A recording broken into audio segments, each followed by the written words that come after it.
বাণিজ্য, প্রতিরক্ষা ও কৃষি সহ বিভিন্ন বিষয়ে ব্রাজিলের সাথে 18টি চুক্তি করতে যাচ্ছে বাংলাদেশ।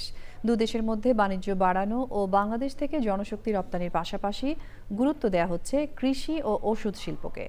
আগামী বছরের মার্চের মধ্যে চুক্তির বিষয়টি চূড়ান্ত করতে কূটনৈতিক পর্যায়ে আলোচনা চলছে। ব্রাজিল থেকে ফিরে বিস্তারিত জানাচ্ছেন রফিকুল বাশার। পাহাড় আর সমুদ্রের অপূর্ব সৌন্দর্যের দেশ ব্রাজিল। বাংলাদেশের প্রকৃতির সাথে আছে অনেক মিল। দুদেশের মধ্যে কূটনৈতিক সম্পর্ক ভালো হলেও বাণিজ্য লেনদেন কম। দূরত্ব এর অন্যতম কারণ।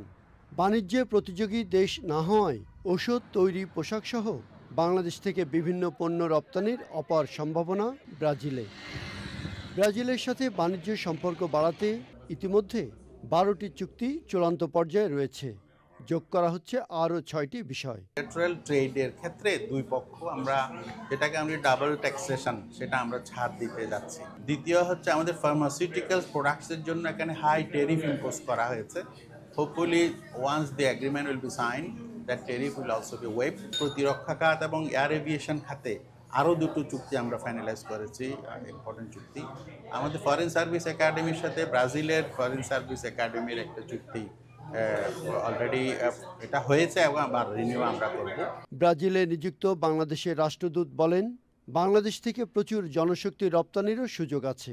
Few manpower agents, they try to smuggle manpower via Brazil to other countries, Canada and Australia. But ব্রাজিলের ম্যানপাওয়ার মার্কেটটা আমাদের জন্য খুবই ভালো। এই জন্যে ওরা যেহেতু হালাল মার্কেট টার্গেট করেছে, মিডল ইস্টের হালাল মার্কেটগুলো এবং এশিয়া মুসলিম দেশের হালাল মার্কেটগুলো, এবং তাদের অফুরন্ত লাইভ স্টক, চিকেন, মিল্ক সব কিছু আছে। তো এই মার্কেটটাও কিন্তু একটা বিশাল প্রসপেক্ট নিয়ে আছে এবং সেটা আমাদেরকে এক্সপ্লোর করতে হবে। মুসলিম ম্যান পাওয়ার ওদের লাগবেই। আগামী বছরের মার্চ এপ্রিলে ব্রাজিলের পররাষ্ট্রমন্ত্রীর বাংলাদেশ সফরের কথা আছে। ওই সময়ের মধ্যে এসব চুক্তি চূড়ান্ত করতে কাজ করা হচ্ছে বলে জানান রাষ্ট্রদূত। বাণিজ্যে প্রতিযোগী দেশ নয় বলে ব্রাজিলের সাথে বাংলাদেশের বাণিজ্যের প্রচুর সম্ভাবনা। বাংলাদেশের বিনিয়োগকারীরা, ব্যবসায়ীরা সেই সম্ভাবনাকে কাজে লাগাবে এই আশা। ব্রাজিলের বাংলাদেশ এমবেসির সামনে থেকে রফিকুল বাশার, চ্যানেল আই।